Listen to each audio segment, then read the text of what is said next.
Hello. I don't actually have any way of knowing if you guys can hear me, so I guess let me know in the chat if you can't. Greg's feeling a little bit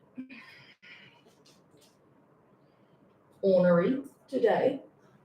He's just had a little nap, which is his standard thing to do. At this time, not really at this time of day. He sleeps all day, every day. But welcome to this special edition of Tea in the Ton. This is, don't bark. I guess gonna discuss Bridget a bit, but it's more so, I guess, from the questions that I've seen, it's more so about my creative process or lack thereof, and what's being dubbed the Mollyverse. So I guess we'll talk about that today. Really excited for all 7 of you that have joined in. I'm so sorry, I have no idea how this is going to go, to be honest.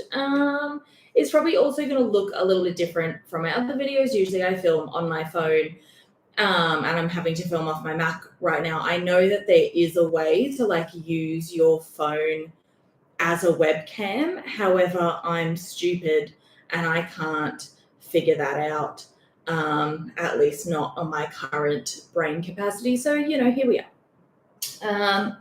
I'm also abandoning, I guess we're just doing whatever we want today. I'm not actually drinking tea at all. This is cold brew coffee that I made this morning, and I have this little Red Bull. And I can hear you thinking, Molly, that's too much caffeine. You have a heart condition. But what's life without a little risk of heart failure every now and then? So, it's fig and apple flavor. I'm not the hugest fan of fig, and I prefer just Red Bull's normal flavor that burns all the way down and you're like, yes, sweet life. I do have a mild, anyone that works with me will tell you I have a mild Red Bull addiction. Normally I would drink when I was really bad, maybe 600 mils of Red Bull a day. But we're not judging. This isn't a judging situation. Will you stop? You're not even, do you want to maybe try sitting in your seat again, or are you just going to sulk? This is Greggy. Says hi everyone. Hello from Sydney. Oh, you live in Sydney? I'm so sorry. No offense meant, of course, but it's just Sydney. If you've never been to Australia, okay, we're not going to do this today, are we? No, okay. If you've never been to Australia, Sydney is our most populous city, but it is also probably the most hated.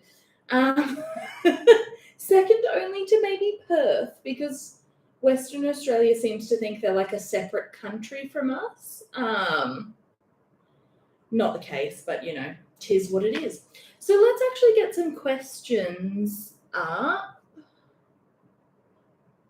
Oh god, okay. The chat is already too far away from my eyes and I don't have my glasses on, but that's okay. Get ready for a lot of squinting, guys. That's what's going to happen here. This will be a lot easier if you would sit on your seat so I could use my hands. But I can see that we're being needy today, so that's what's going to happen. Okay, could I have gotten all of these questions up ahead of time? Yes, but I didn't. This is the kind of slapdashery you're going to get in a live show. What just happened to my voice? I'm so sorry. No offense taken. I'm not a Sydney sider. I'm here because of work. I'm actually a Kiwi. Well, that makes you a little bit better. I went to New Zealand with my friend last year. It was great. I went to Hobbiton. That was pretty great. My friend was not a Lord of the Rings fan though, so I fear it was, a little bit waste on her, but that's fine. Okay, so I'm going to answer some questions that I have here first, and then I see in the chat we have some questions about season 3. And in between all of that, yes, his ears are so big, Catherine. When he was a puppy, they were like little satellite dishes, and now he's like sort of grown into them a little bit. Oh, I don't know that I care for that. Anyway, it's a limited jade edition, maybe for the winter. I'm not sure. Though usually the summer edition ones come out like in winter in Australia because they're from the Northern Hemisphere, but that's fine. So I'm going to answer some questions that I have on Tumblr, and then I will try and get to the ones in the chat here. I'm so sorry if I don't get to you. I'm trying my best. I have a couple of questions. It looks like these are more just about like my writing in general. A couple of ones here. Has writing always been a hobby of yours? Did anything or anyone in particular inspire you to start writing? And I'm going to combine my answer with the second question. So how long have you been writing fan fiction, and which other fandom do you write about, if any? So I started writing fan fiction at the end of 2020. And I feel like 2020 was a really interesting time because we were all just kind of like trying new things because we couldn't go outside. We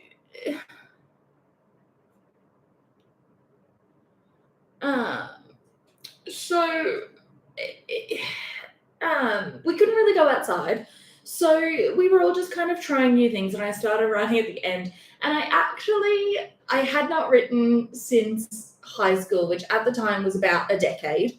And so I hadn't written anything since then. And I rewatched, and I don't want to hear any judgment in the chat, please, but I rewatched Dawson's Creek, which is my favorite teen TV show, like of all time. Pacey and Joey, like whatever's more than 5 ever, like 9 ever. And I said to my friend, jokingly, I was like, I'm gonna write Dawson's Creek fan fiction, and she was like, okay then. And then I did it kind of as a joke, and I posted it. And then I had not read at that point in time. I had not read the Bridgerton books. I'll be honest, I didn't even know they existed. Romance was like not really a genre that I read too much of. I'm really a fan when I read personally, which I'm trying to get more into, but like honestly, I don't have the best attention span at the moment. So it's mostly audiobooks for me right now. But so I had not read the Bridgerton books. Romance is not a genre I read. When I read for myself, I mostly read like, I don't know, I love a character-driven plot. But sometimes you just like really want a story where there's not really any complications. They're not all that deep, and you just want to dive in and get amongst it, you know? So Bridgerton came out, and I read the books, and I just decided I would start writing fan fiction for Kate and Anthony. And now here we are. That's it. You've never seen Dawson's Creek? Oh, honey. It's on Netflix. You need to, at least it is in Australia. You need to get on that. It's a bit disappointing now because when you watch it back, the theme song is not I Don't Want to Wait. It's Run Like Mad. There was something about the fact that they couldn't get the rights to I Don't Want to Wait. Yeah, hey, buddy. They couldn't get the rights to I Don't Want to Wait. And so they have Run Like Mad instead. But I actually much prefer Run Like Mad on like bingeability. When that song comes on, like, mwah, oh, nothing can stop me from belting that out. I tell you what, oh, stunning. My friend and I will often watch, we call it Pacey's Pond because we don't care for Dawson or his creek. So we call it Pacey's Pond, and we will often watch the pond and belt out Run Like Mad. Never heard of Run Like Mad. So it was written by Jan Arden, like specifically for Dawson's Creek. And a fun fact about the Dawson's Creek, we've really gone on a tangent here, but this is what happens when you indulge me. So a fun fact about Dawson's Creek is they actually wanted, will you stop, an Alanis Morissette song to be the theme song before I Don't Want to Wait was even in the picture. Sir, there is no space for you to be moving around. Oh, God. One hand in my pocket. That's what they wanted. Not I Don't Want to Wait at all. So, yeah. Anyway, I started writing Dawson's Creek fanfiction. There are 2. They are very terrible. Please do not go and find them. Thank you. Okay, moving on. You've been clear on how much you are uninterested in fandom drama. What do you enjoy most about running your blog? So, yeah, I'm not really a fandom drama person. Are you going to... okay, let me just put this dog down. Oh, Jesus. Maybe too many chicken nuggets on his behalf, but that's fine. So, yeah, I don't really buy into fandom drama in general. Reason being, it's not that it doesn't bother me, some of the things that happen. Like, it's really not. Oh, God, I just got a mouthful of Charlotte Tilbury airbrush flawless setting spray, so that's great. It's not that I don't care about some of the things, or that I don't some of these things don't bother me. It's just that I like to use this as kind of like a separation between my work life. This is something very different. For those of you who don't know, I work in healthcare. I'm a dentist. It's really not that interesting a job. So this is obviously something that's very different. And I just like to keep a separation of that. And it's hard when something that you use as a hobby becomes a really negative space. So I think, and honestly, that's the thing that I like most about it, is that it's really different from my work life. There's not really any similarities in it, and that's kind of nice. I feel like, I don't know, should I use this space to talk more about the products I usually use? I don't know. I usually use, what I put on first was an SPF 50 sunscreen. I'm not going outside today. I just did that out of habit. It's already 3 p.m. It's already 3 p.m. So I'm definitely not planning on leaving the house today. I actually already did it. I appeared in public makeup free, I think, for the first time in 3 years, which was a startling concept to everyone at the local Coles. Coles is a supermarket if you don't live in Australia, and it's far superior to Woolworths. So anyway, I don't know, I'm just rambling at this point. So I guess I like that it's very different. There's a clear separation, and it's just kind of nice to be able to do something different, something a little bit more creative. Dentistry is not a super creative field. I mean, there's a little bit of artistry involved, but this is creative in a very different way, I think, and there's only so much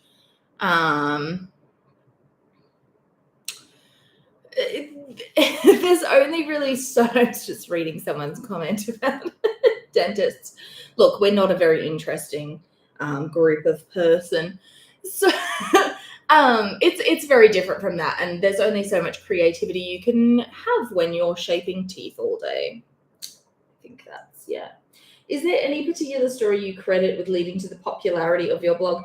I'm not sure I would call it a popular blog. I don't know. I don't really have any yardstick for that, any way to measure popularity. I'm not sure I would call it popular.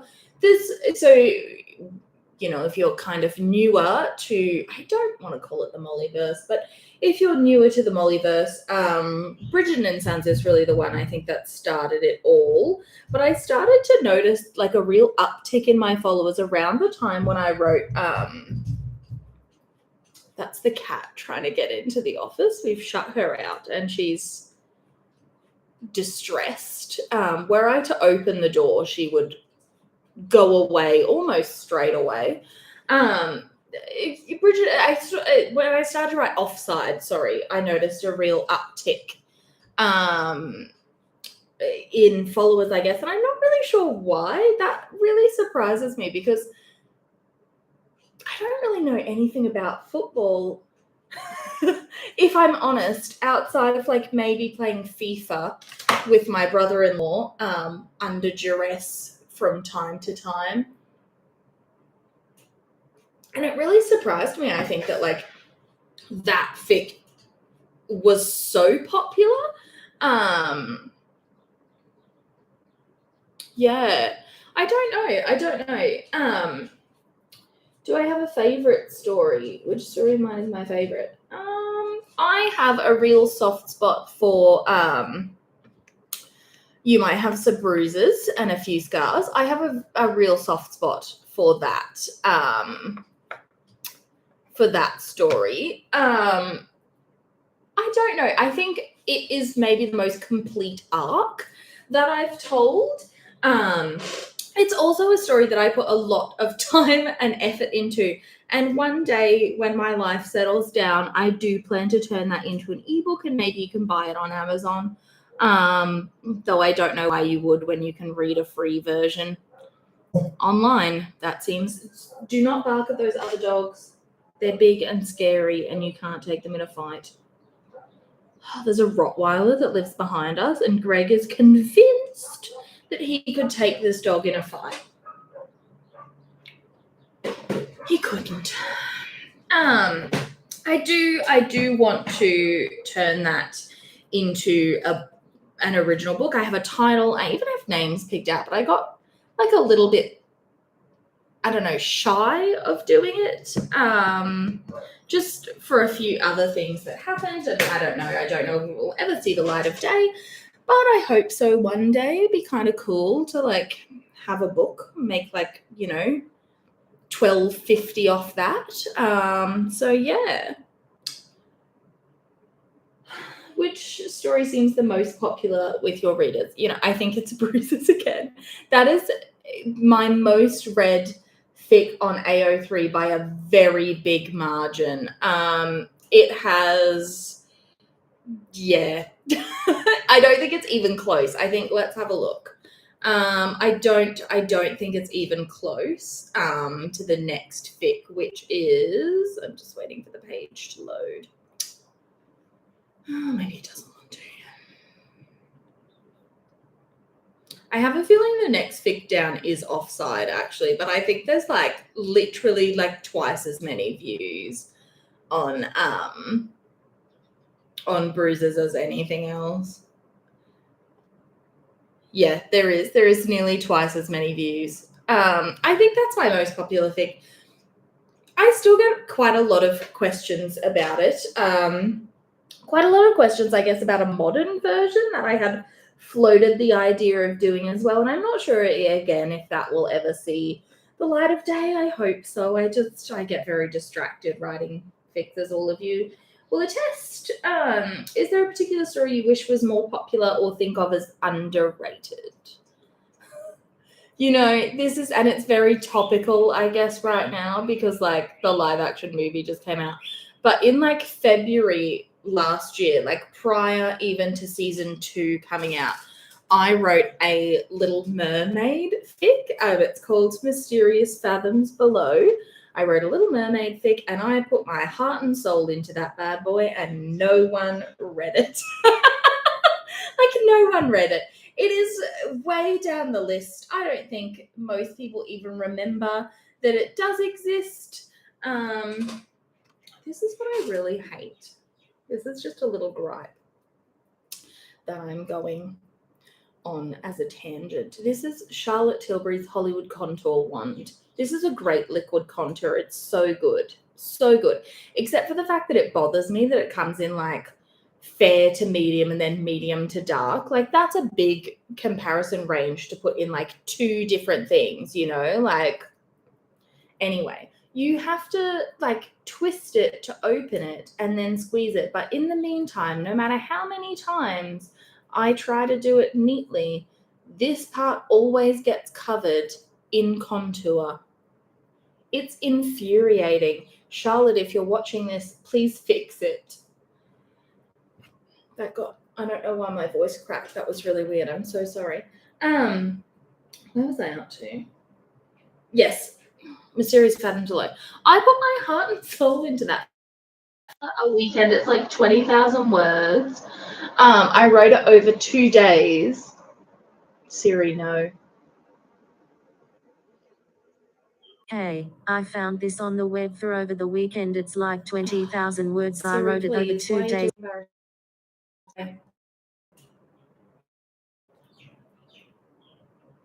I don't know what she's doing. There's a web. She's brought up a bunch of web pages about. I don't know what she's doing. There's a web. She's brought up a bunch of web pages about writing productivity for me. Look, I could probably use that sometimes, but. So I wrote that. I wrote it over to writing productivity for me. Look, I could probably use that sometimes, but. So I wrote that. I wrote it over 2 days. I wrote 10,000 words a day. And like, yeah, just no one really read it. And that kind of sucked. But you know what? Like, this is such as life. Shit happens. But you know what? Like, this is such as life. Shit happens. So I wish that was a little bit more popular, though I noticed, and I don't, like, I used to check my stats all the time on AO3 when so I wish that was a little bit more popular, though I noticed, and I don't, like, I used to check my stats all the time on AO3 when I first started writing, and now I don't even know how many hits my chapters of Fix are getting. I wish I did. I don't know. I put that way too far down. I don't know why. Yeah.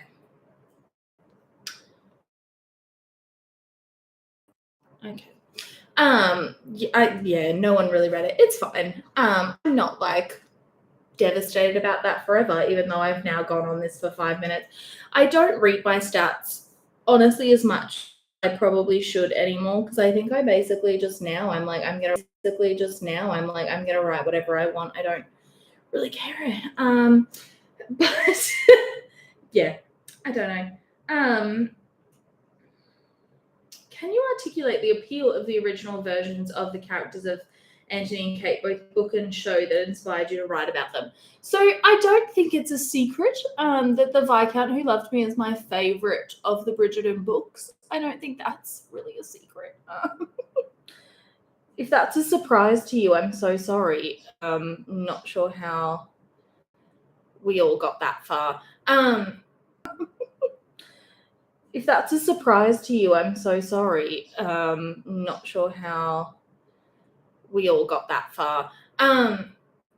So without learning that information, I don't think it's a secret that that's my favorite book. I think there's a lot in the original versions of Kate and Anthony that, like, Anthony, I will admit, is he's a bit toxic in the book. Like, there's a few things that I'm like, oh, babe.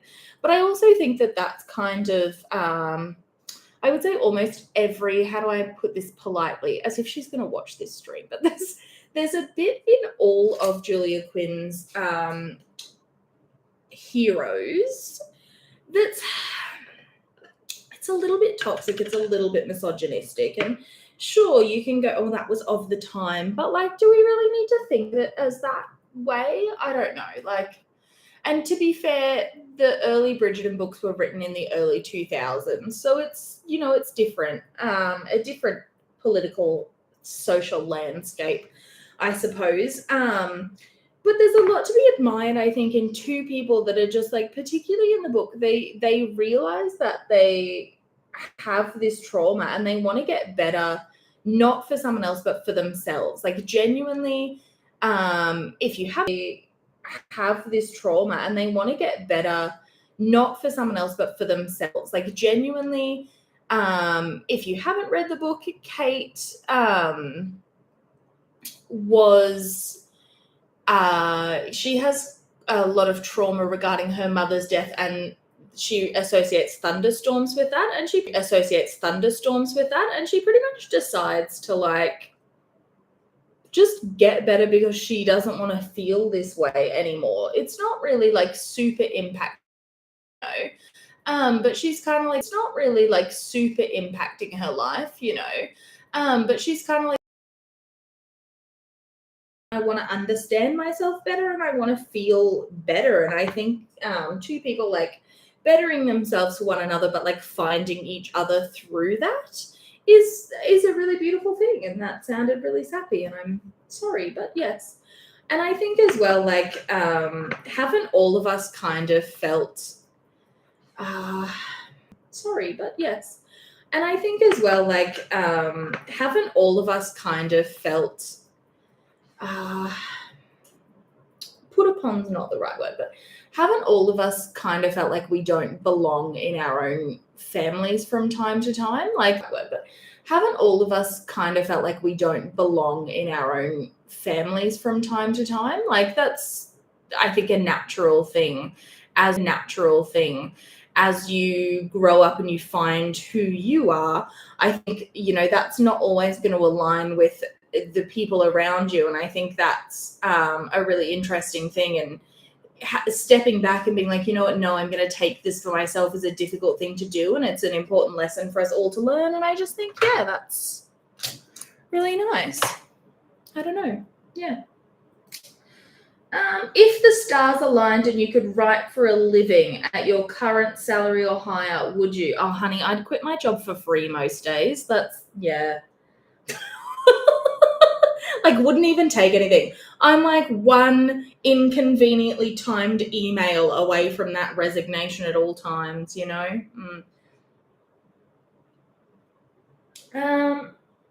What else do you like to do with your leisure time? I don't really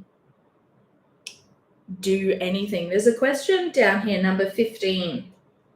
Are there any common misconceptions that your readers seem to have about you? Yes, that I'm an interesting person. I'm really not. I'm not an interesting person. I don't really have that much going on in my life.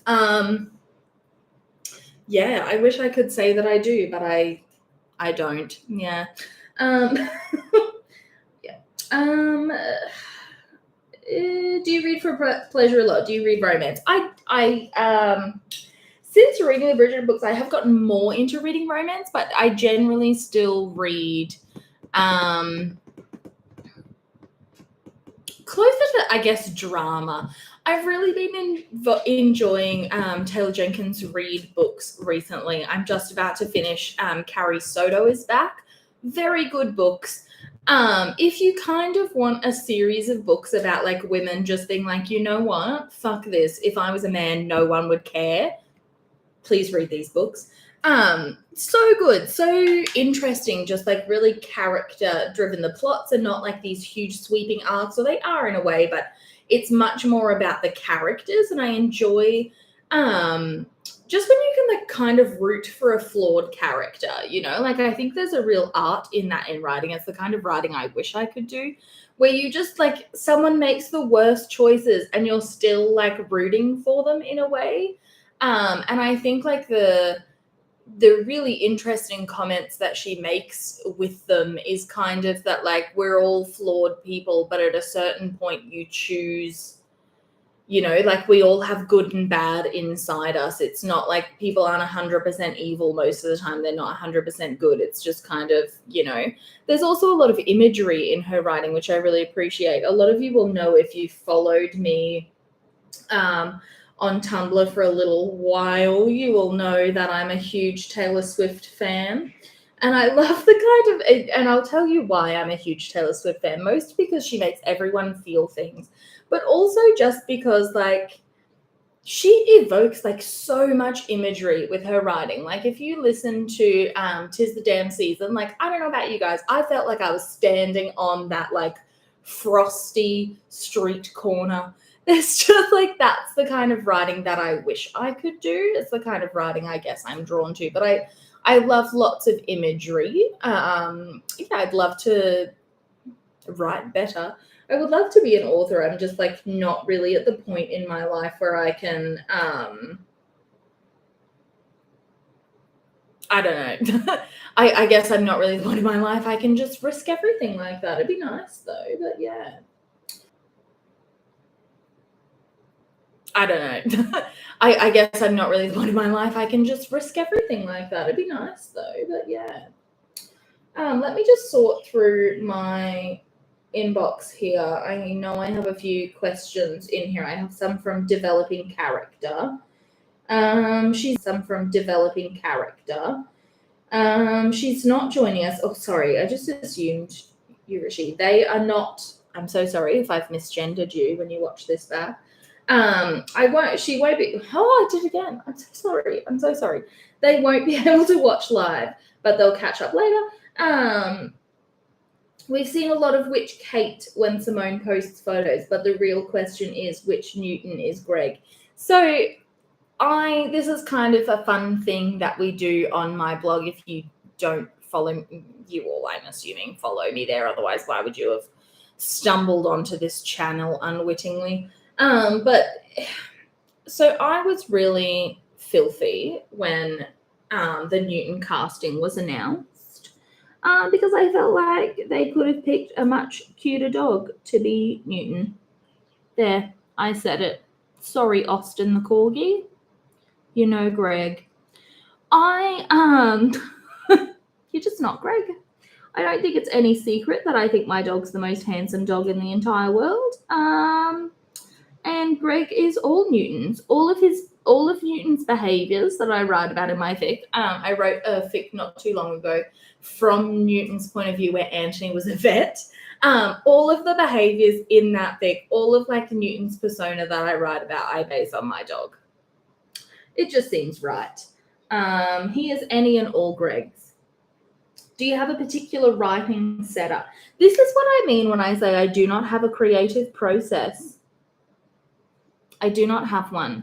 I sit on my couch with my laptop and sometimes my iPad and a little typewriter keyboard because it makes me feel like there's a shocked face. Is that for how awful I am at like being productive, or is that for something else? Please let me know. I don't want to have shocked you.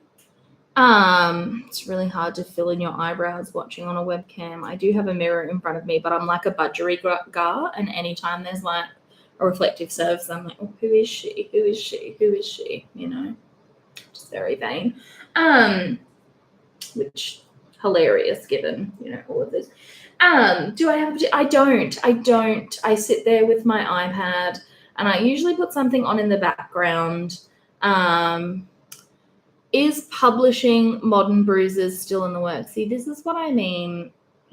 Oh, Newton's casting. Yeah, I'm so sorry. I'm so sorry.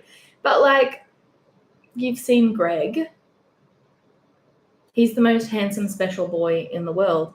And I sit here and I'm like, why does he think he's the main character everywhere? Like when he struts into that groomers, oh guys, he's the main character. He's like, hi guys, I'm back. It's Greg. And I'm like, why are you like this? Why do you think you're the main character? And then I catch myself sitting there at night with him on my lap, and I'm just like, you are the most perfect, special, amazing dog that's ever existed. And it's like, I wonder why. I'd be an awful parent. This is probably why I don't have children. Because can you imagine? Yeah. No, so I don't really have a creative process. I just sit in front of the keyboard and I'll be honest, I'm not even planning my chapters anymore. I'm just kind of sitting down and I'm like, what's going to happen this week? I don't know. It's as much of a surprise to me as it is to you guys at this much of a surprise to me as it is to you guys at this late stage. Just making it up. How much research do you do? Any fun rabbit holes? So I love to research things. I love it.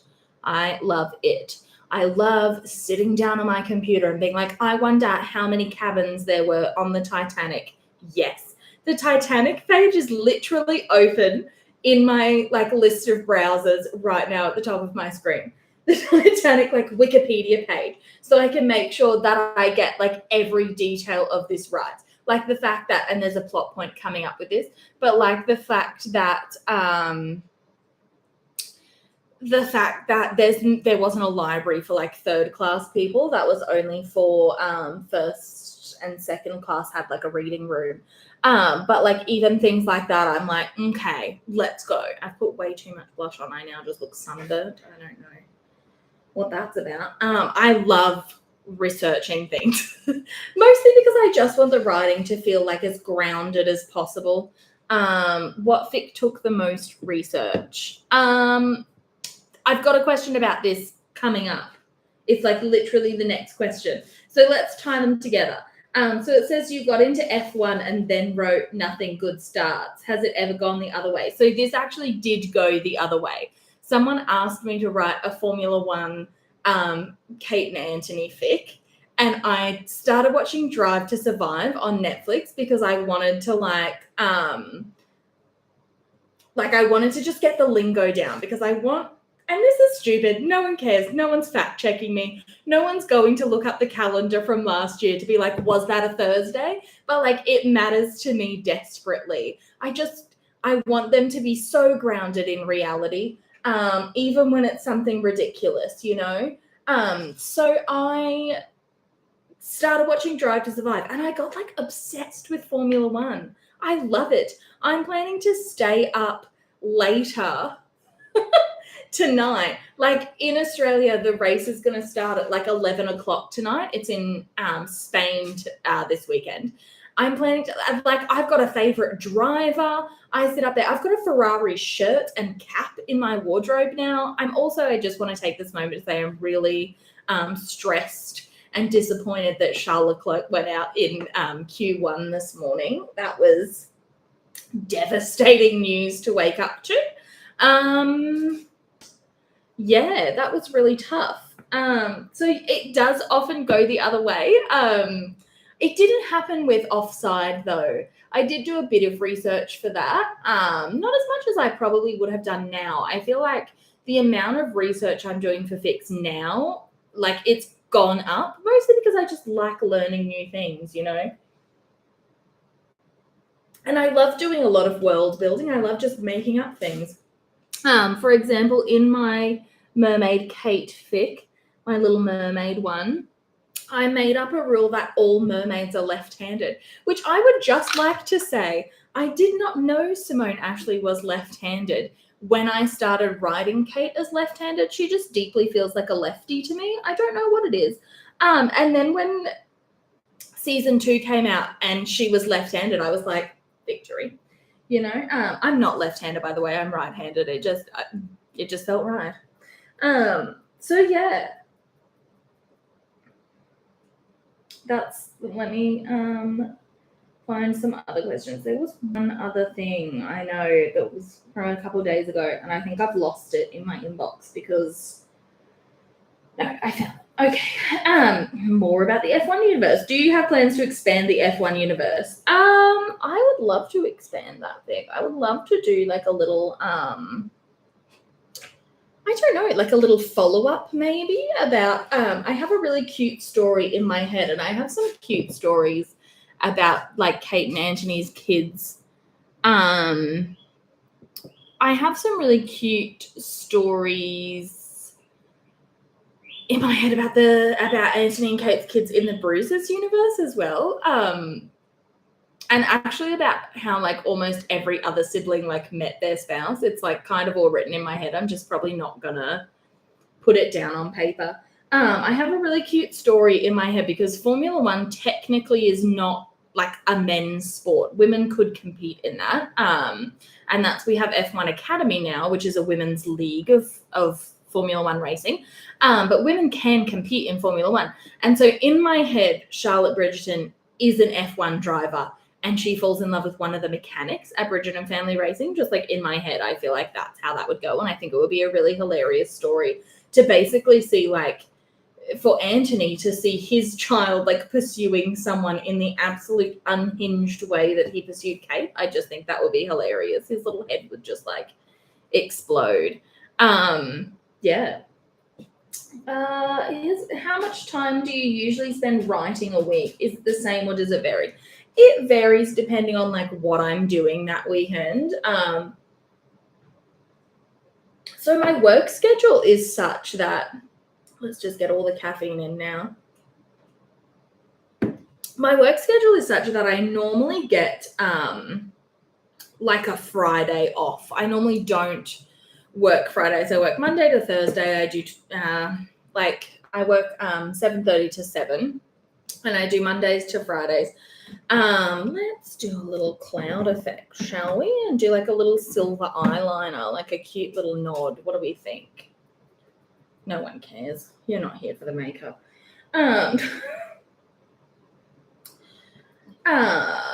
So I work 7:30 to 7 usually most days, and then I get home, I have to walk the dog, and then I just kind of like go from there.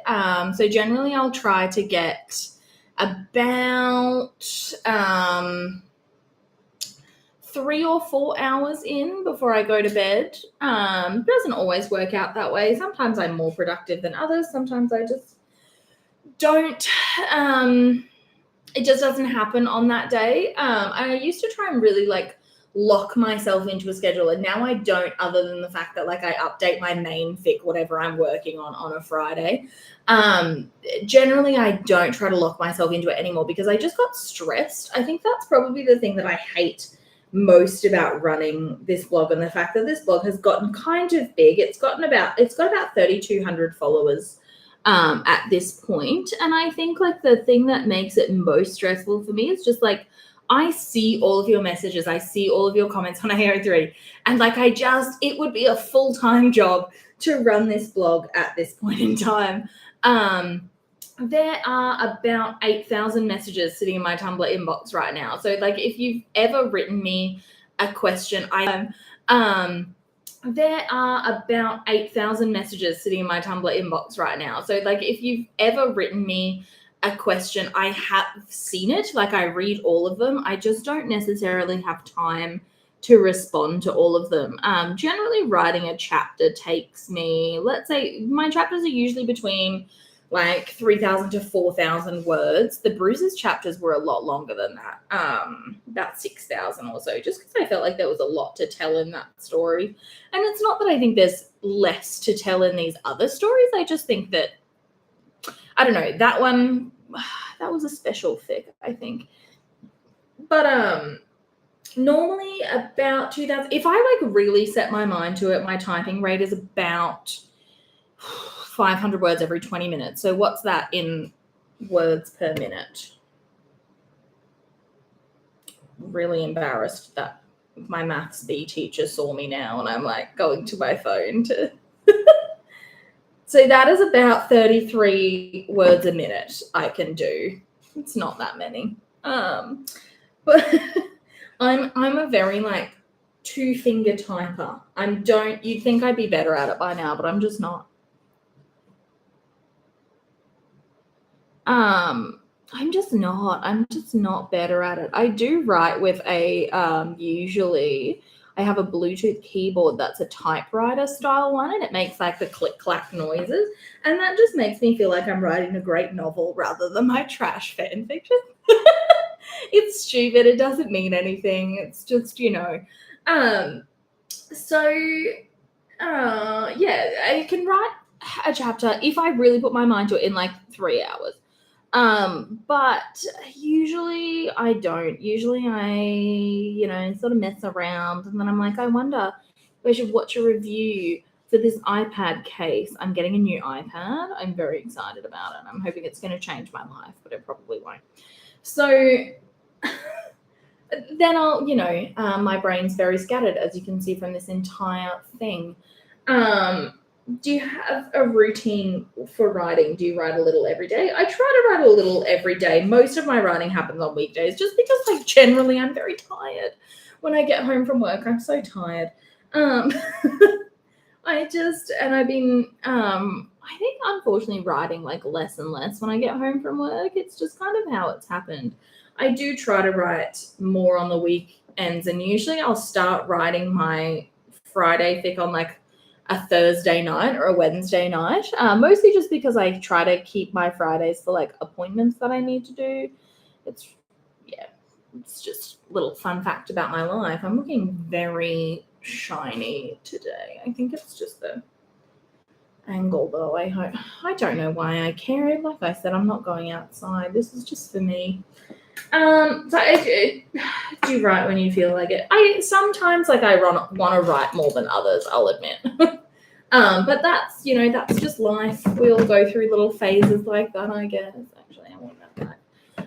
We all go through little phases like that. Yeah.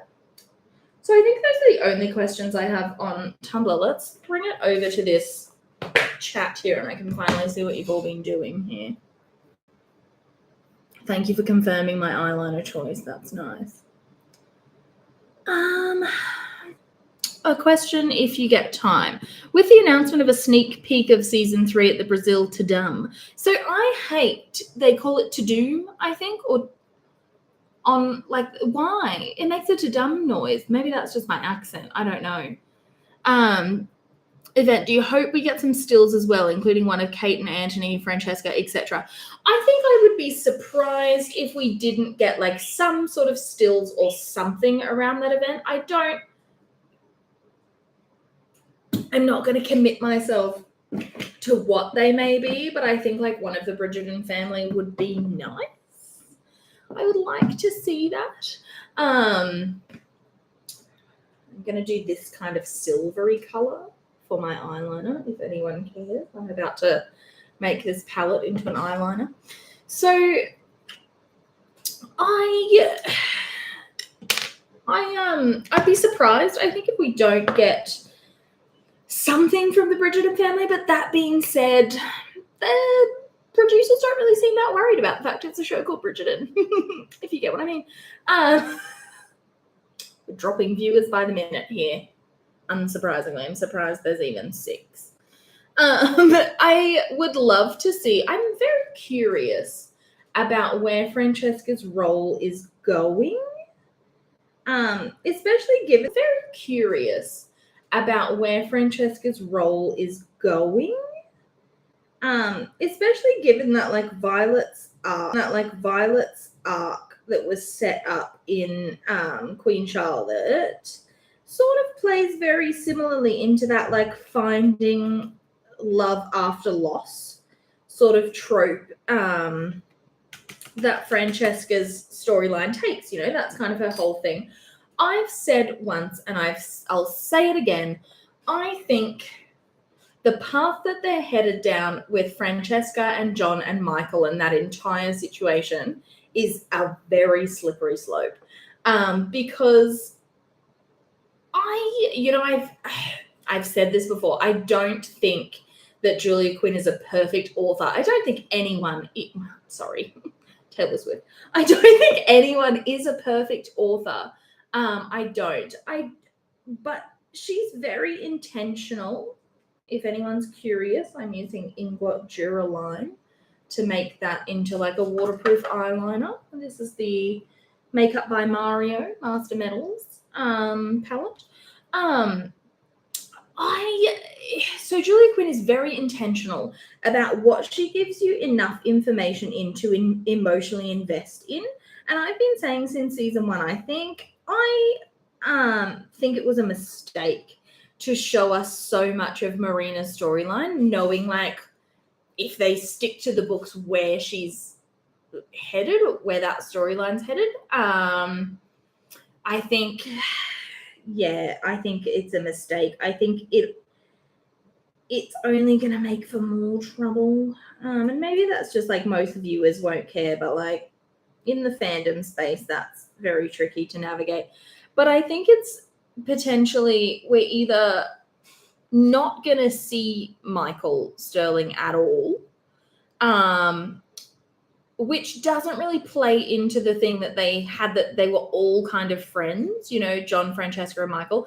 And I think one of the great things about Michael's character is that when Francesca was with John, he genuinely like didn't ever try to make a move. But what I'm worried about is like, look what they did to Kate and Anthony and Edwina when there was no love triangle really in the book. There is a lot more of a love triangle on Michael's behalf, at least, in when he was wicked, and I guess I'm a little bit worried about that.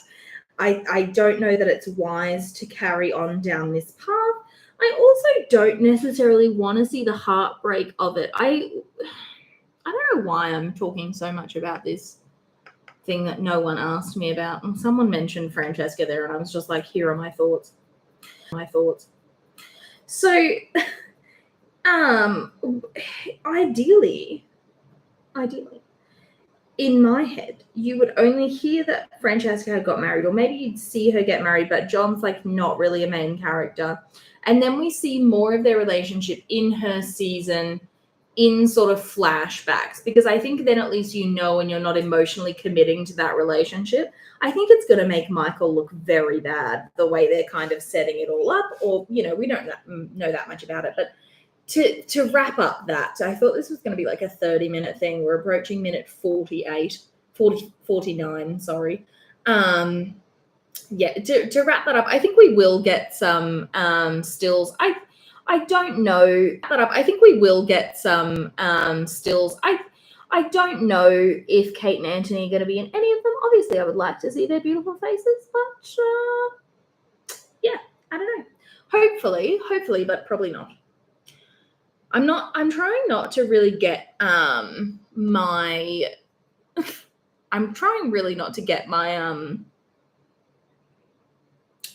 my hopes up for season 3 where Kate and Anthony are involved. I'm just kind of floating, doing my best. Wondering if the sword on the spine of the Viscount Who Loved Me comes into play in the book story. Is there a sword on this? One moment.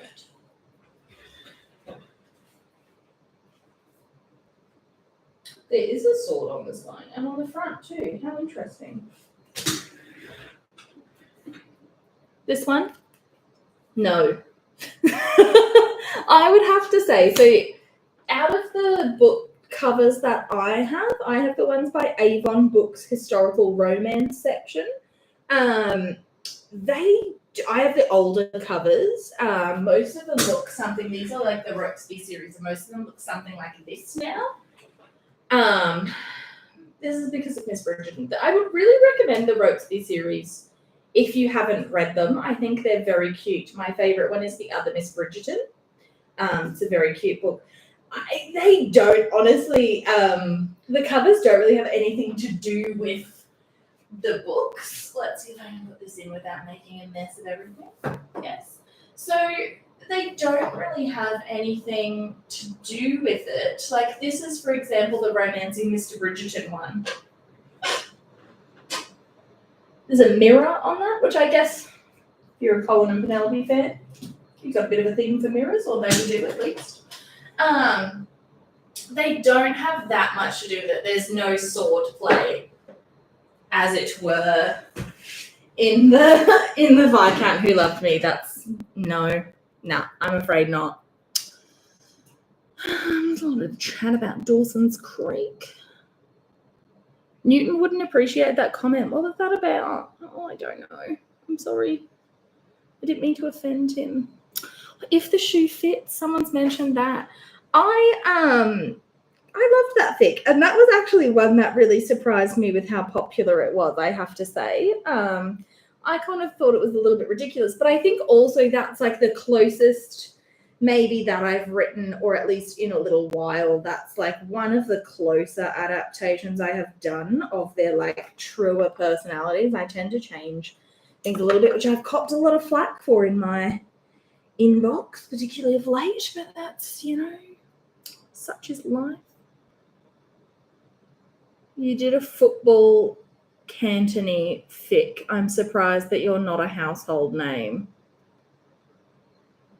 Yeah, look, it wasn't that good. It wasn't that good. She was a doctor, and a lot of people, I have to say, even though it was clearly marked and clearly obvious that they were going to be in a bit of a doctor-patient relationship, a lot of people did not enjoy that. Yep. I don't know what to say about that. Read the tags, I guess. Don't know. So, God, I need one of these little. My cords are like in the way. I didn't think this through. Amazon. Reese's Handsy is one of my favorite ones as well, Carol. Thank you. Yeah. Completely unhinged. Anthony was just a horny little devil in that one. Yeah. Don't have anything else to add there. I've been reading Bridget and Sons again. They're still some of my favorites. Bridget and Sons, the OG, have a special place. They have a special place in my heart as well. And someone asked me actually in my inbox, and I didn't get to it, if I could like rank my my Kate and Anthony's. And that's such a hard thing to do. That's like picking your favorite child. But I think always it's my cat. It's not Greg. He's such a trouble. I think that that Kate and Anthony just have a very special place in my heart. It's what like really helped me get my confidence, I think, writing a lot. I don't know, it's a really scary thing to do, I guess, to write something and like just put it out there. And it's okay because there's a lot of anonymity in it on AO3. People don't necessarily know you, and a lot of people in my like real life don't know that I do this sort of thing. Though they're very surprised when I come out with like little Bridget and tidbits, and I'm just like, oh look, you don't even know the half of it. There's a lot of anonymity in it, but it's still a very scary thing to do, I think, to basically like put a part of yourself out there for other people to comment on. And I think a lot of the time people forget that there's someone behind this writing. It's not it's not an AI. It's easy, I think, to forget that there's people involved with this.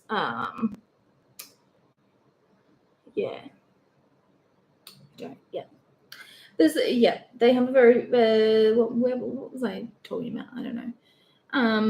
Bridget and Sons, yes, they're my favorites. I think, they helped me get a lot of confidence in my writing. One of my favorite fics will always be Good Girls. I loved that Kate and Anthony, I think, and the relationship that like Anthony built with Kate's family was one of my favorites. I think, particularly her father. I thought that was really special. I think something that you don't necessarily see a lot in fiction, but I thought that was really nice. Will you stop meowing? She's feeling very left out there. Many of you may not know because she's rarely mentioned on my blog because she does not appreciate photographs, but I have a cat as well. Her name's Diana, Lady Supreme to her friend. You can see her in the Lego portrait behind us there, which feels a little bit like something like a dictator would have on their wall, which is why I naturally have it on there. So, Bridget and Sons, super special. I think my other favorite Kate and Anthony's, I have a real soft spot for Farmer Anthony, obviously. It recently came to my attention that Farmer Anthony was like something of a phenomenon on Twitter. Farmer Anthony was like something of a phenomenon on Twitter. I don't really have Twitter, so I don't know too much about that. Hilarious if true, though. I don't really think of myself as being someone that gets mentioned on Twitter, so that was interesting to learn. We probably now want a mermaid Kate. Look, I have noticed like a big uptick in people reading that. You get, if you're a writer on AO3, you get sort of like a kudos summary at the end of the day, like who liked your fics essentially, how many guests, etc., which is a really cute thing to know. And I've noticed that like more people are reading it. I don't know if more people are looking for that content, but I wrote that when there was not even a rumor about Simone Ashley being in The Little Mermaid. And I was like, you know what? We're making the rumor right here. Hilarious. I'm just out there kind of Still don't understand why they didn't better stick to Kate and Anthony's book. I don't think we're ever going to understand that. I think they had it. And you know what? I do know a little bit, because if you take the base story of the Duke and I, and you take the base story of the Viscount Who Loved Me, they're quite similar in that two people that aren't admitting that they have feelings for one another ending up in a marriage through scandalous means, and then they end up falling in love. And yes, part of the plots are very different, but the overall arc is quite similar. And I think they were worried too much about the comparison that they were going to get there. And I think that's why they ended up making these changes. I do still believe that there was a way to have done them without Anthony and Rita getting all the way to the altar, which I think is my main gripe with this. But I've been through that a million times. I've got videos on that at length if anyone wants to read it. What fic took the most research? I think, it is Nothing Good Starts. I didn't know anything about Formula One when I started writing that fic. Didn't know anything about it. And now I'm sitting here watching the qualifying this morning, and I'm like, ugh, he'll get a 3-place grid penalty for impeding. Pierre, you know what you did? I think it took a lot of research, and yeah, I'm happy with the result, I think. Good Lord. What do you like that the actors bring to Kate and Anthony? Okay. So I have thought about this a lot.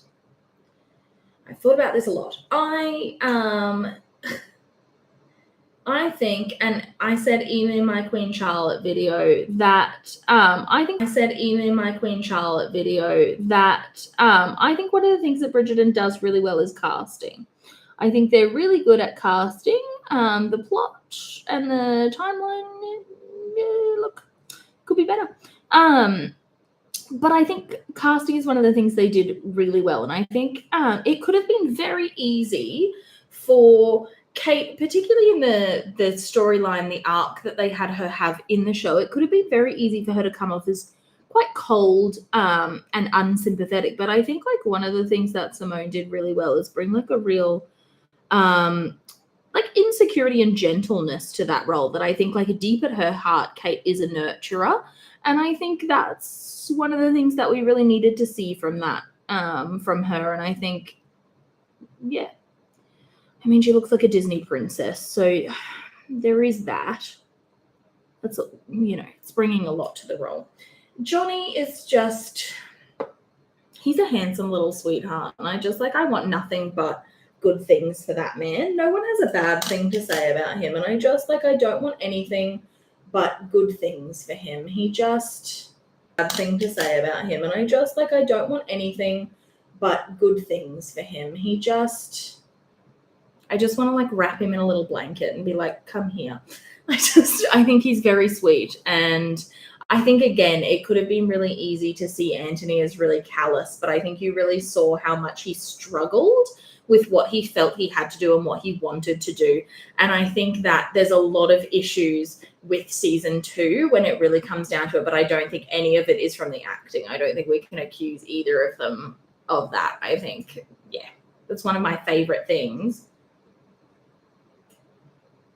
about how season 2 came out was the acting. And I think, yeah, hats off to them. Do you think you're going to write more? Oh, I've lost it. I'm sorry. Do you think you're going to write more stories about what? Do you think you're going to write more fantasy AUs like Fathoms Below and Yours to Tame? I'm so sorry. I'm trying to get back to do the epilogue. I am. I can't. No, I will. I'm trying to get back to do the epilogue. I really am. I need to prioritize my time. And guess what? When I get this new iPad and I take on these productivity tips that I'm seeing on these YouTube tutorials, like it's over for all of you. I just learned some really interesting things that you can do with the Apple Shortcuts button. So, I would love to actually write without all of the misogyny and the problematic portrayal of women, I would love to write a Game of Thrones AU. I think that's really interesting. That would be something very interesting. I would love to maybe write. Oh, you know what I would love to do? Okay, everyone sit down. Hands up if we've read the Song of Ice and Fire books. Anyone. So Robb Stark's story is a little bit different in that. And I would love to write a version where Anthony was Robb Stark, Kate is Jane Westerling. Her name was Talissa in the show, and it was very different. I would love to write a version of that. Some dragons in there. Oh, amazing. I also would love to continue my Star Wars AU at a certain point, but it was not a popular fic. I think 2 people read that. And it really sucks because it was going to have a happy ending. Yeah, Kate was Anakin, and Anthony was Padme, and it was going to have a happy ending, but alas, I never finished it. You can see we're having some issues with that and that draw. Okay. Is it okay to resend a question that never got answered, like a week later or something? I would say yes, but probably leave it a week, because if you send it too close together, I'm still not going to get to it, because I'm probably not getting to it because I'm having a busy week. Yeah. I work, I never actually finished that story. So I generally work Monday to Thursdays, but the last week of the month, I work Monday to Saturday. So that's a much longer week for me. It's much harder to be productive in that time, obviously, because I don't have my Friday off. So it's probably, if I haven't gotten to it, wait a week or 2 and maybe my life will have calmed down. When is this Tadum thing happening? I believe it's in later this month. Ooh, I want to say like the 14th of June, but I could be making that up completely. It's sometime in June. I'm forever bitter they chose to focus on Lady Danbury. During season 2 instead of Mary, when Lady Danbury has a bigger role in Penelope's story. Yes. This is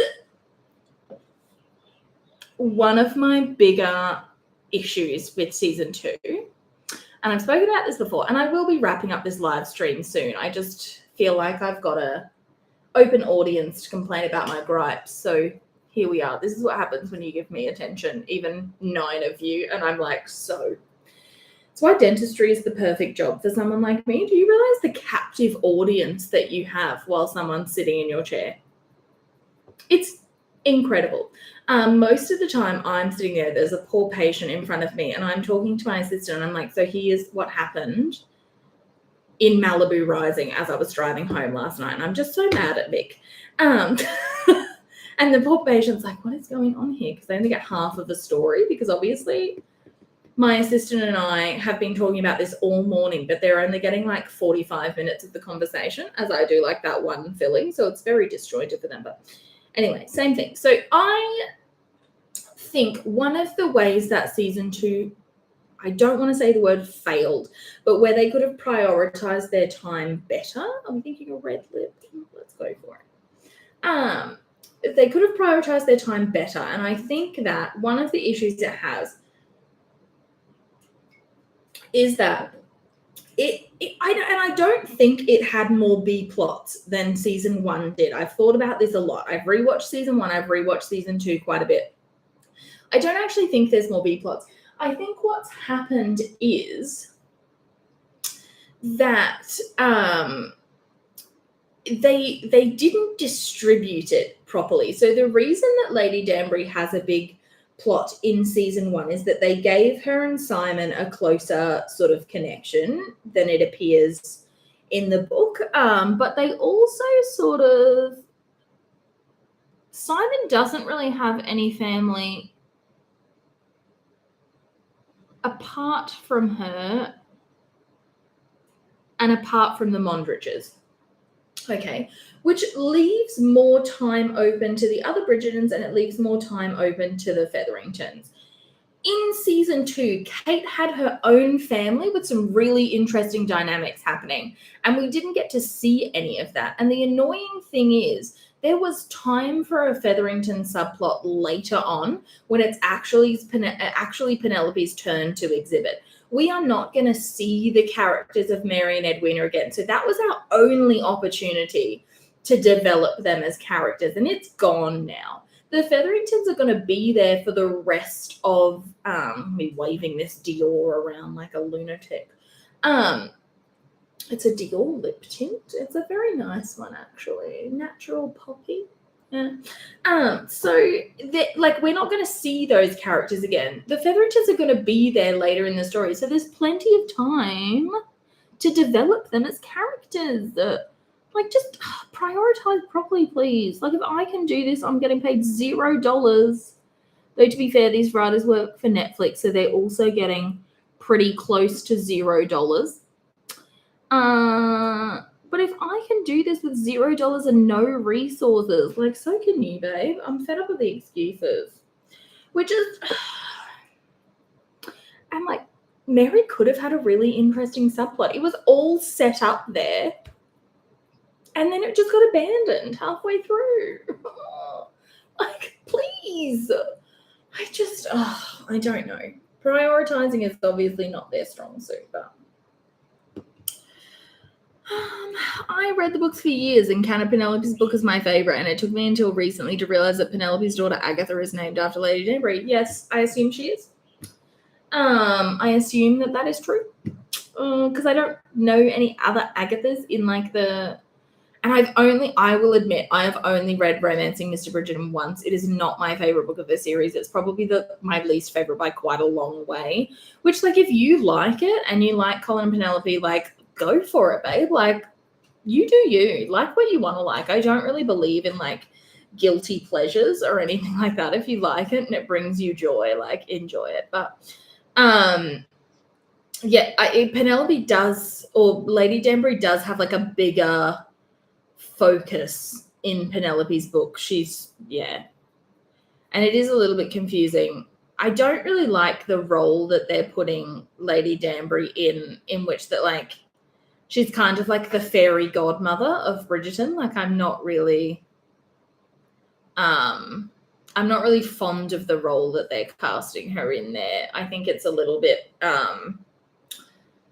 sort of reductive to her as a person, but I'm going to put my glasses on so I can see that now that I've done my makeup. A little bit blind. Okay.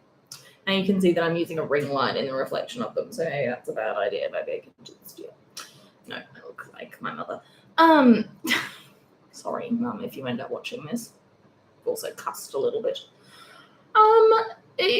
Yeah, I'm not fond of the role that they're sort of casting Lady Danbury in, and I think, like, I like the idea that they're kind of setting up in that Lady Danbury is kind of going to be like a mentor for Kate. Like, I do appreciate what they're doing there, but I think Mary would have been better served in that time.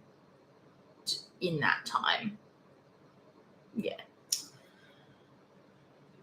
What you were saying about Francesca and Michael is something I'm personally fearful of, but also I don't think we'll go beyond season 4 or 5 at most, which makes me think Eloise could be season 4. I agree with you. I think it's all going to hinge. I think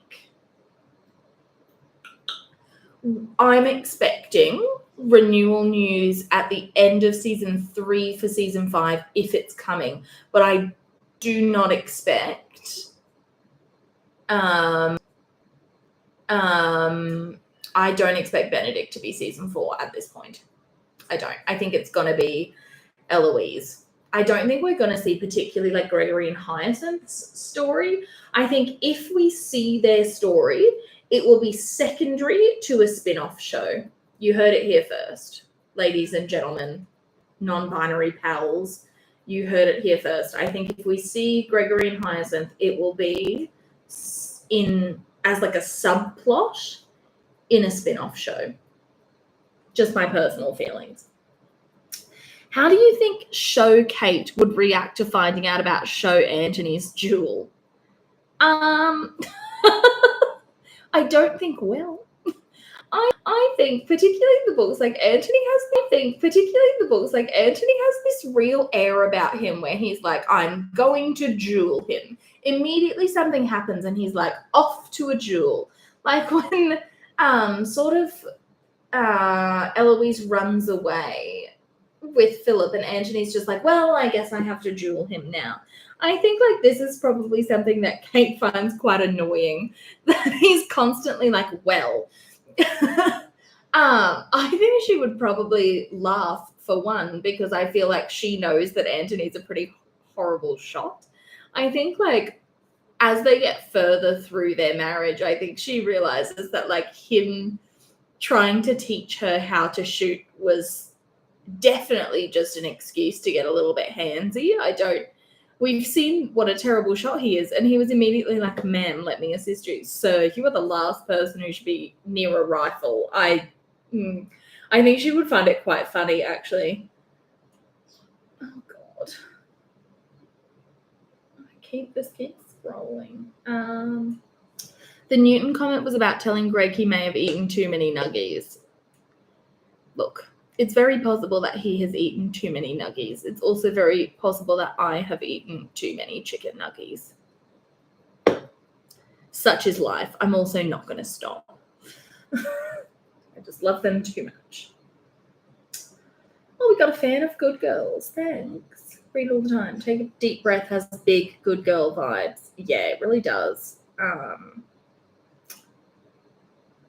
Your eye makeup turned out very pretty. Oh, thank you. Yeah, it looks like a hot mess up close, but such is life. You know, as I said, I'm not going out.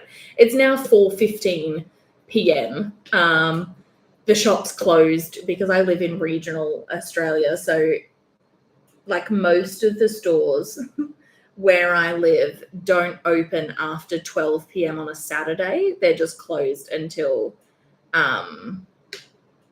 Monday. That's such as life. Only the grocery store is open, and it closes at like 5. So if you haven't got it at this point, I'm not going anywhere. I'm enjoying this so much. Thanks. I was thinking that 2 weddings in season 2 and neither were Kate and Anthony's makes no sense. Yeah, look, that was wild. But like, really, can we call Anthony and Edwina's like a wedding? That was a train wreck. I'm not sure wedding is really the correct term for what happened there. There was a wedding-like situation. But I think I kind of get why. I'm going to sit here with my Red Bull. You know, if you're an F1 fan, you can't beat them, join them. It's a little F1 joke. Red Bull's dominating everything right now. It's getting exhausting.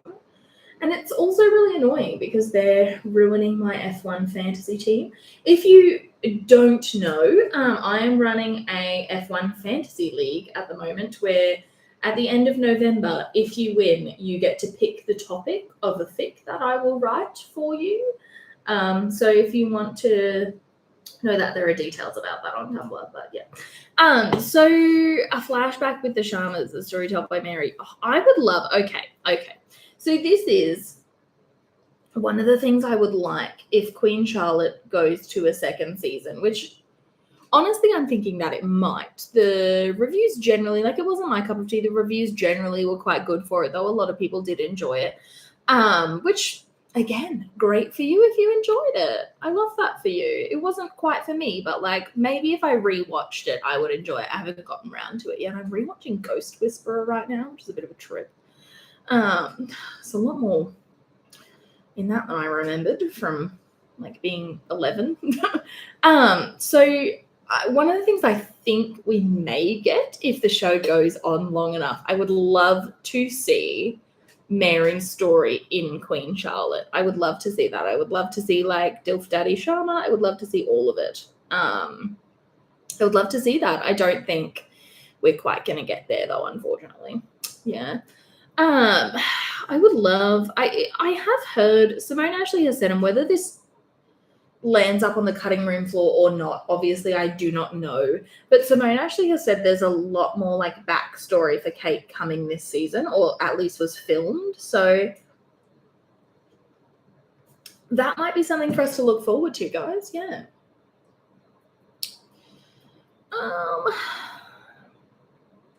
Yeah. So I guess I don't really know how to end this thing. Does anyone have any last questions before I go?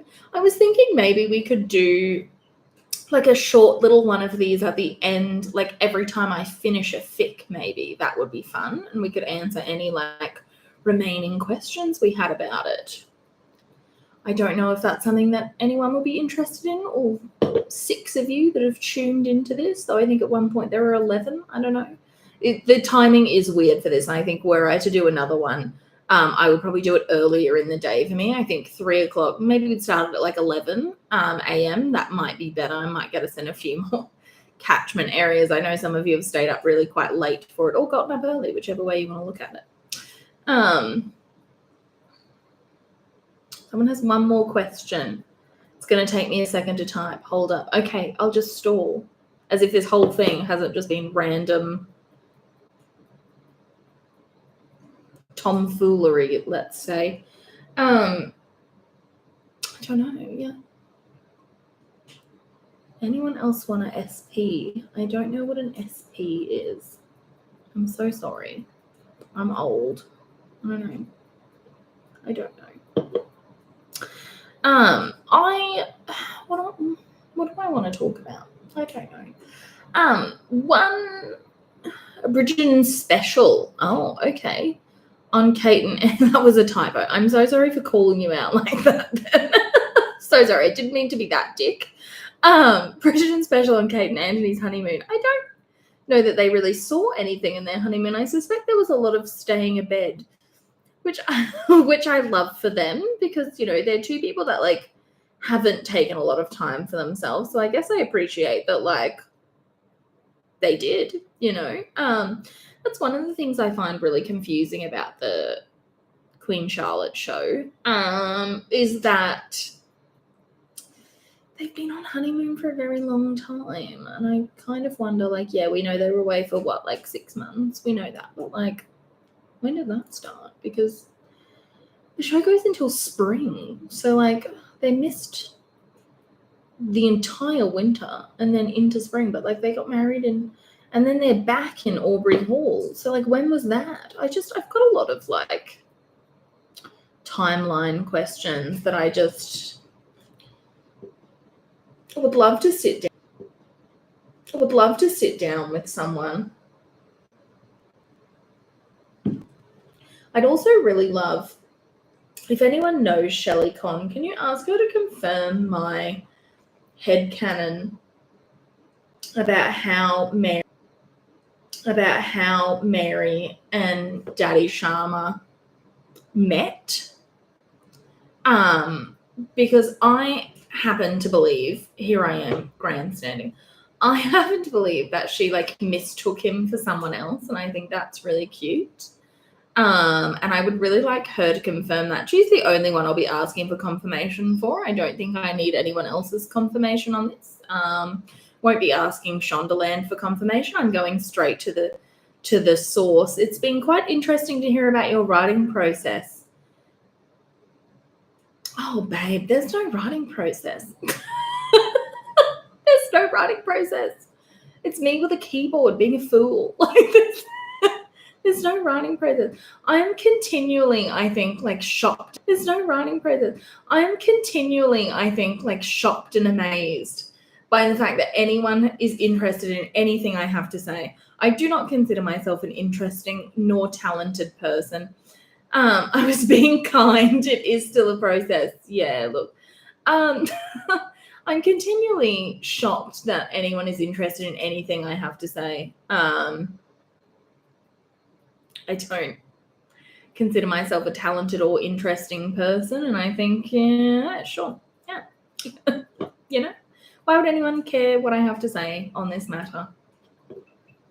People asking me to weigh in on things in my Tumblr inbox, and I'm like, what? I don't. Okay. I have thoughts, but I don't necessarily consider that other people will be interested in those thoughts.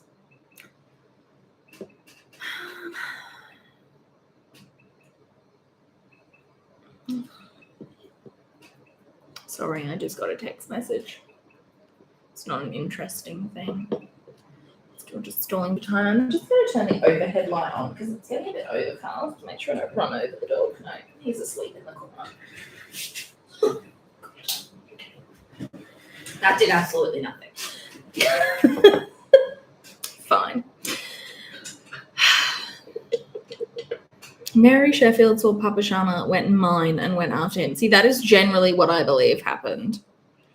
Genuinely, she was like, I'm going to get myself a little DILF just as a treat, which is very valid. Like, hats off to her. She must have been like all of about 18 years old maximum, I think. I'm suspicious she was a bit younger than that. I'm suspicious she was about 17. She just, and this is one of my things, like, again, someone has commented here, timey-wimey, wibbly-wobbly, yes. How can Portia Featherington be the same age as Mary Sheffield Sharma? I don't think that can be true. Because that would make Portia younger, potentially, than Violet Bridgerton. Like, let's think about this. Let's think about what this means. And I'm referring to the fact that Portia says that Mary was the diamond of our season, implying like their shared season, correct? So Anthony is a few years older than Kate. I assume that Mary was a Deb when she became the diamond. Kate is younger than Anthony by 3 years. How? This is just, it's impossible. It's impossible for them to be the same age.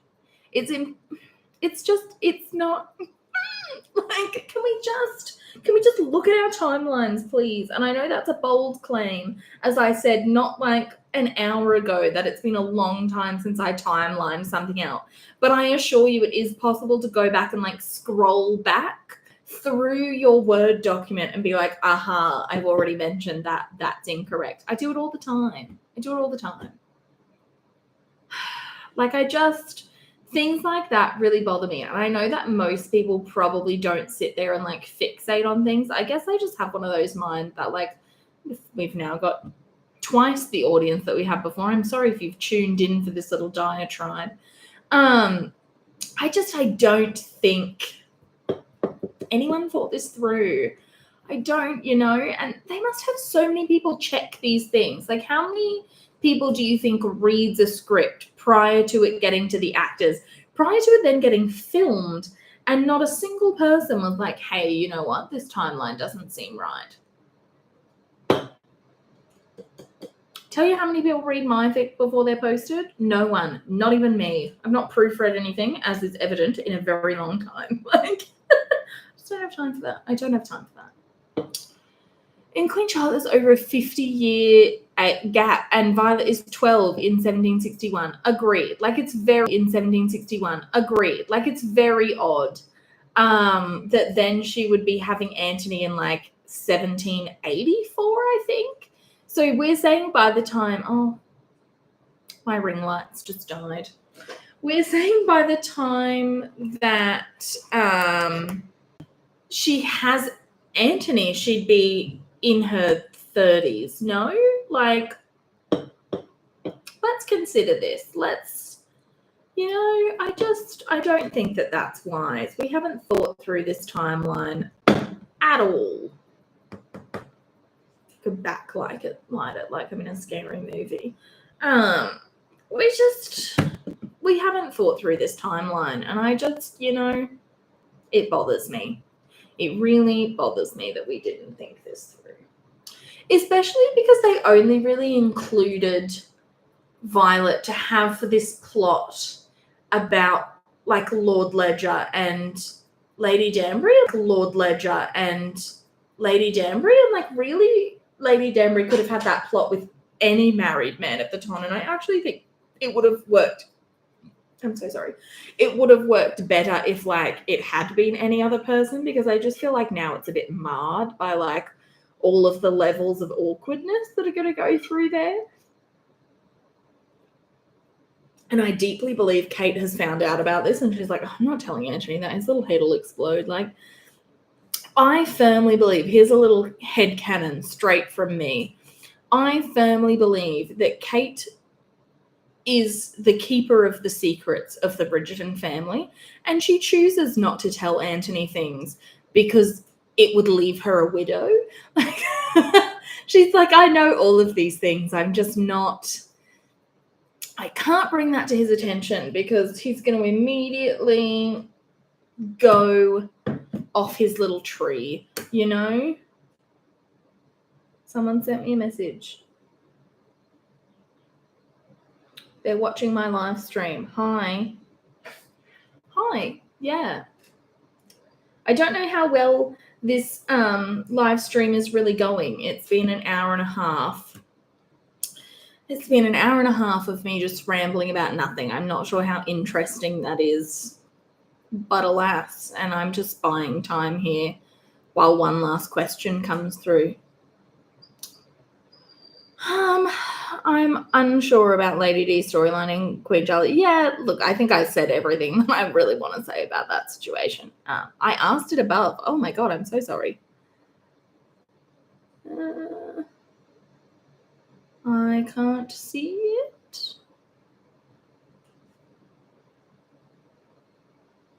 I can't see it. I have a message from you that says it's going to take me a second and then nothing. It was about writing smart. No,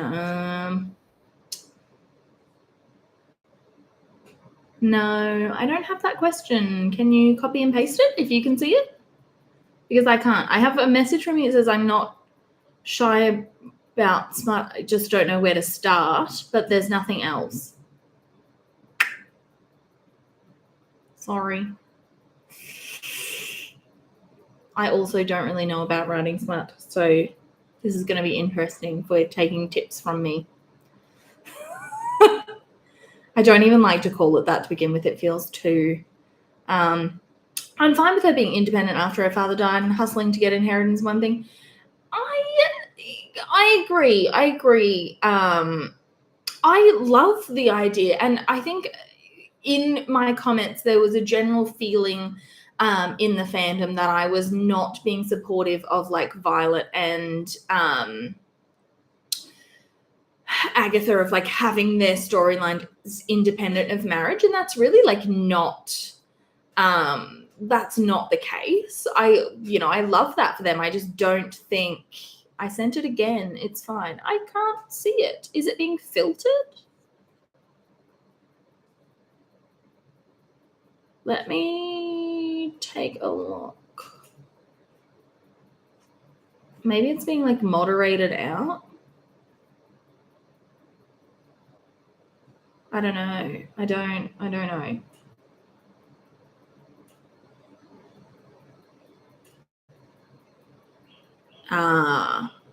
It might be being moderated out. Can you send it to me on Tumblr if you follow me there, and I'll read it off there? I love the idea of Agatha like figuring out who she is outside of marriage, and I think like really that was the main point of that storyline. I just don't think it was well done. I think that I didn't really get that. I think there was a bit of a gap in like how it was perceived. I don't like that it was still really like all on his terms. And the way they could have fixed that is by having like her be the one to break it off with him and just being like, oh, we're done. Like she created an emotional attachment to him, which is fine. Like, but I also think like we needed to see a moment where she realized that she was like falling into the same pattern there of like relying on this man. So had she been the one, and I guess we do see it in like her rejection of Charlotte's brother, but I think like it would have been nice to see that there. Like I didn't notice the connection between that, I think. I also made a very flippant joke about Violet and a footman, and that was just did not go down that well. So I don't know. I don't know. Let me see.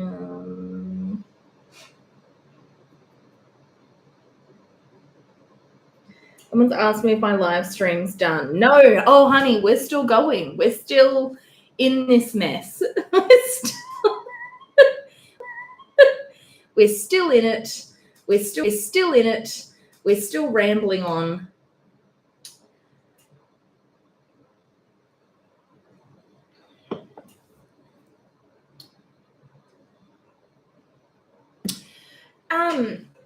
Where was I going with that? Yeah, I don't know about the Queen Charlotte show in general. I think like the idea was solid. I think I would have liked to see. I honestly think it suffered from the fact that they only did 6 episodes. I think had they done like 8 episodes, there would have been more time to just like explore that storyline a little bit. Yeah. There would have been more time to explore. Okay. Maybe I was in the wrong chat section before. Oh, okay. Yeah, I was in the wrong chat section. So it was like some messages were filtered out. I'm so sorry if I've missed anything up to this point. Any advice on writing smut? Writing my first Kate and Anthony sex scene tomorrow. I'm not shy about smut. I just don't know where to start. Okay. So this is, I think, maybe the thing that I was like most uncomfortable about when I started writing fic. And like you will notice in my first couple of fics, I didn't really do it at all. I like really shied away from it. I think the really interesting thing, and I don't read a lot of fan fiction for Kate and Anthony anymore. I've kind of not gone off it, but I just don't have time for it so much anymore. I spend a lot of time writing my own, and there's not like really much time for anything else. I think, oh god, really knocked everything over. I think this is something that I was really uncomfortable about, and I think this sounds really ridiculous, but like practice does make perfect. And I'm not saying that my writing's perfect. I would never say that. I think like generally some of the flaws in writing and some of the flaws in characters are the things that we tend to relate to most. We've all read that book character and just been like, oh God, like, you know, stop, live, laugh, loving your way through life. Like, it's really annoying. I think that I like to approach it, and this comes down to a lot of like what kind of romance novels or what kind of like, let's call it spice, do you like to read? I'm someone that prefers, I really hope my mum doesn't ever watch this live stream. She does watch some of these sometimes. I prefer to watch. No, I don't. I prefer to read stories where the intimacy is a little bit gentler is not the correct word, but it's less focused on like this explicitness of what's going on. And I think the reason that I do that is, how many times have you been reading a more explicit scene and one word of it has made you like laugh out loud? I think we've all been there. Where like one thing's happened and you've just like, you've lost it. The mood's gone. It's not there anymore. And I think I prefer not to do that for that reason. I prefer to let people's minds do a little bit of the work, you know? And I think I tend to approach it more of like what is gained through this scene. So in every scene, and this is, I don't know, this sounds very ridiculous. It sounds like I'm trying to be a real author. But I like to approach it through like, what are we getting from this scene? What are the characters like looking for? What's their motivation in a way? And I guess like what has prompted this display of intimacy? And I think that generally guides like how it happens or how it goes about. Like who's not instigating, but like who started it? I think like that's an important part in like what are you? Oh, I dropped an eyeliner. It's an expensive one, but like who started it? I think like that's an important part in like what are you? Oh, I dropped an eyeliner. It's an expensive one, so I don't. Charlotte Tilbury, my god. I think that it really comes down to like what are you trying to get from it? What's everyone getting from it? In that like how are they feeling and how are they approaching it as characters? I've said before, like when I start writing an AU, I like to think about like 5 things that the character likes and 5 things that the character dislikes.